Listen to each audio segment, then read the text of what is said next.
Welcome to Live Oak Unitarian Universalist Congregation. I'm Drew Carter, a member of our worship ministry, and I'll be the worship associate this morning. In this liberal religious community, we welcome all. Our generations join together to nurture spiritual growth and personal transformation, that we may be inspired to transform the world with love, hope, compassion, and justice. We here at Live Oak and in many of our homes are located on the traditional lands of the Chumash people. In recognizing this, we pay respect to the Chumash, the history and culture of the community, and to all Native Americans as America's first peoples. We acknowledge and appreciate the Chumash people who are alive today, as well as the generations to come, as we continue to help steward this land, which we all love. We're very happy this morning to have one of our founding members, Peter Haslund, going to provide the service. If you don't know Peter, he is more than the spouse of our founding minister, Betz Weineke, though he tells me he never baked any cookies, so I don't know. Peter was born in Copenhagen and he moved to the US with his mother in 1949. He went to school in Los Angeles and then finally did his graduate work at UCSB. He was a professor of political science and global studies at City College for 40 years before retiring to serve on the SBCC Board of Trustees for like 10 years, 8 years, 12 years on the Board of Trustees. Peter directed study abroad programs in China, Vietnam, Japan, Korea, Taiwan, and the Soviet Union. And of course, Peter was an organizing force around the forming of this congregation 40 years ago. One of our founders, and so we are so pleased to have him speak to us today. Thank you.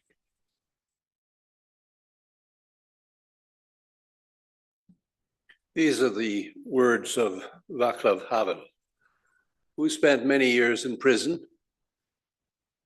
and wound up president of Czechoslovakia before there was a Czech Republic. The kind of hope I often think about, especially in situations that are particularly hopeless, such as in prison, I understand to be above all a state of mind, not a state of the world. Either we have hope within us or we don't. It is a dimension of the soul. It is an orientation of the spirit, an orientation of the heart. It transcends the world that is immediately experienced and is anchored somewhere beyond its horizons. Hope is this deep and powerful sense. It is not the same as joy that things are going well, or willingness to invest in enterprises that are obviously headed for success, but rather an ability to work for something because it is good. The more unpropitious the situation in which we demonstrate hope, the deeper the hope is. Hope is definitely not the same as optimism. It's not the conviction that something will turn out well, but the certainty that something makes sense, regardless of how it turns out. In short, the deepest and most important form of hope, the only one that can keep us above water and urge us to good works, and the only true source of the breathtaking dimension of the human spirit and its efforts, is something we get, as it were, from elsewhere.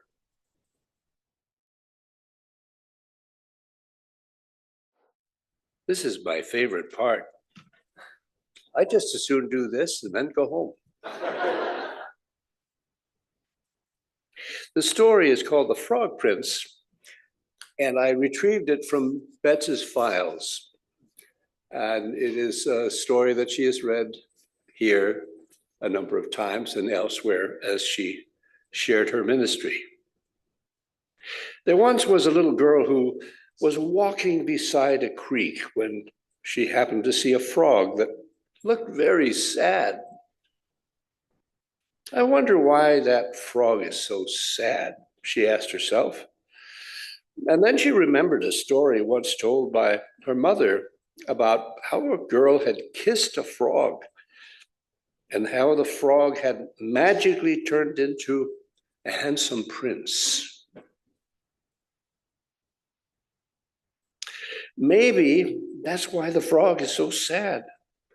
No one will kiss it so that it can become a prince. She decided that she would give the frog a kiss herself. But nothing happened. There was still just a frog sitting in her hand. She set the frog back on the ground and said, "Poor froggy, I'm sorry I couldn't turn you into a handsome prince." The frog replied, "Oh, but you have done something far better. You have made me a happier frog." And then the frog hopped off and with a great big smile on his face. So if you're walking through the woods one day and happen to see a little girl picking up frogs and kissing them, don't try to stop her. She knows what she's doing. Frogs need love too, you know. And you may not be able to see the frog change on the outside, but believe me, a little love and attention makes everyone feel like royalty on the inside. And those of you who were here for last week's sermon on Casablanca may remember the song by Sam. So maybe sometimes a kiss is more than just a kiss.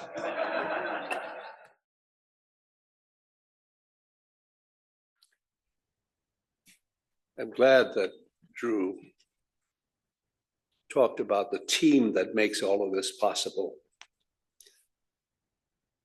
I don't think I was fully aware of it until I became the focal point of how many people are engaged in making this happen. It's an amazing thing to see, and I'm very grateful. My interaction with Don Quixote is sort of a mixed bag. I love the graphic, the hairdo especially.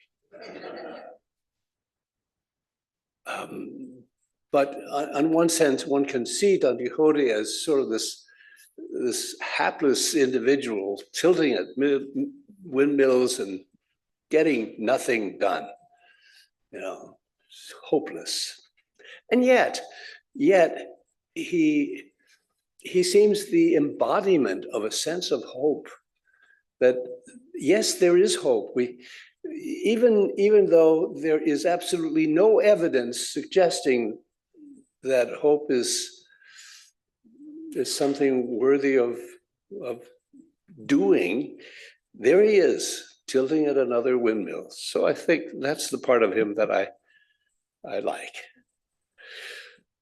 My criticism of him is that, it's the carpenter in me. Everybody knows that a carpenter has to have tools, and they have to be the right tools to get the job done. If you don't have the right tools, well, Don Quixote didn't have the right tools. He had three, basically. He had his horse, he had Sancho, and they had a lance. Those are wrong tools for doing the sort of thing that I'm suggesting we be about. Why can't we just get along? So today I'm going to suggest a few tools, also three, that may be helpful. My story begins in 1962 when I was graduating from college.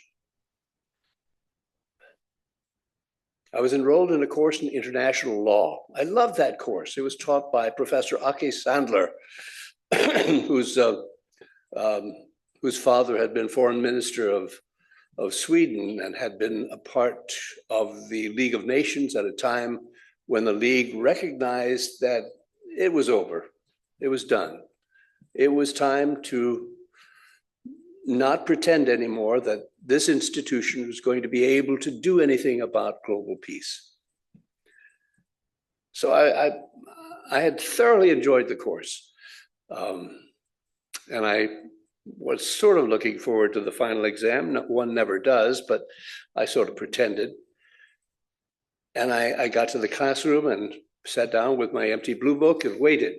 Professor Sandler came in, went to the blackboard and wrote the final exam in 3 words. Is man perfectible?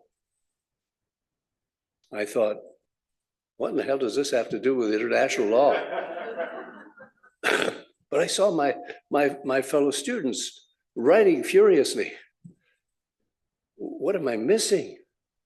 A sense of personal anxiety just sort of gripped me. But the more I thought about it, the more I looked at an empty page, the more I thought, the answer is simple. No. So I wrote that on the page.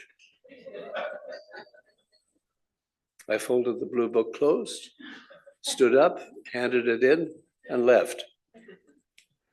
I think about 2 weeks later, I got my grades. I'd done fairly well, except in international law. I had failed the course. So I called the professor.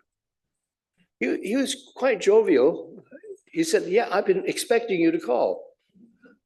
Well, could we talk? Yes, of course we could talk. So I got together with him. And for the next 2.5 hours, we talked about